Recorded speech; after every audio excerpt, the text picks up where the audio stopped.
What is going on, my friends? I hope you're having a pretty blessed day. Leo here. Really quick, I just wanted to go through a very brief Bible verse with you guys. Currently, it's January 7th, 2021. Our country's pretty hurt right now. It's going through a really dark, difficult time.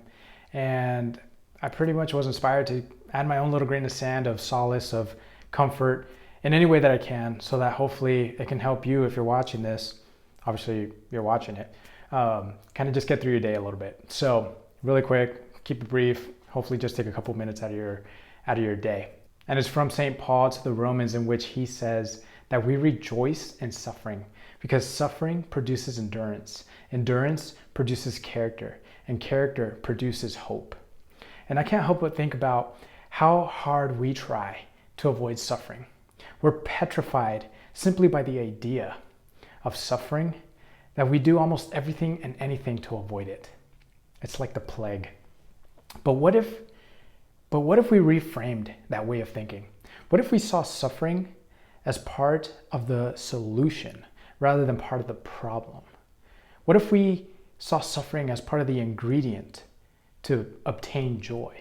What if you can't really understand, comprehend, or experience joy unless you've experienced suffering? It's almost like you can't have this without the other, so to speak. And so let me try to put it in real world terms. If you're working out or training for a marathon or something challenging, what kind of work do you have to put into it? You have to put in struggle.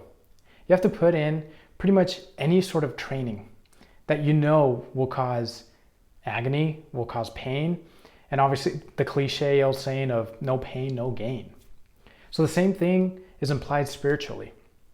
Unless you go through that spiritual workout, that spiritual training of suffering, of going through that agony of struggling, you won't see results. And again, I want to reiterate that suffering is part of the ingredient, but it's not the end all be all. Just because you work out one day, 1 week, it's not like you're going to see a result. It's not like you're going to see what you want to be within that short period of time.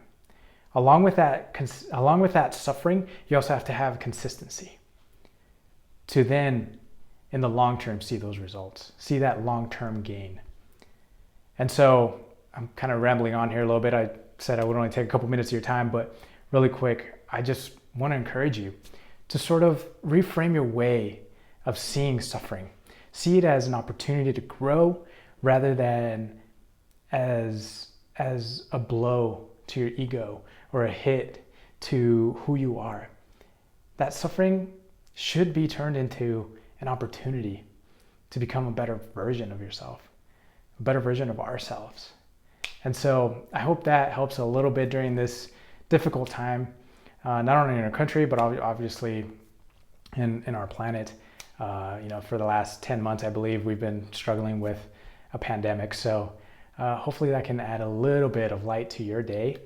And feel free to drop a comment down below letting me know how you perceive suffering. I'd love to hear what your perspective is on it. And feel free to share your thoughts. Otherwise, I will catch you guys on the next one. Feel free to drop a like and subscribe. See you guys. God bless you.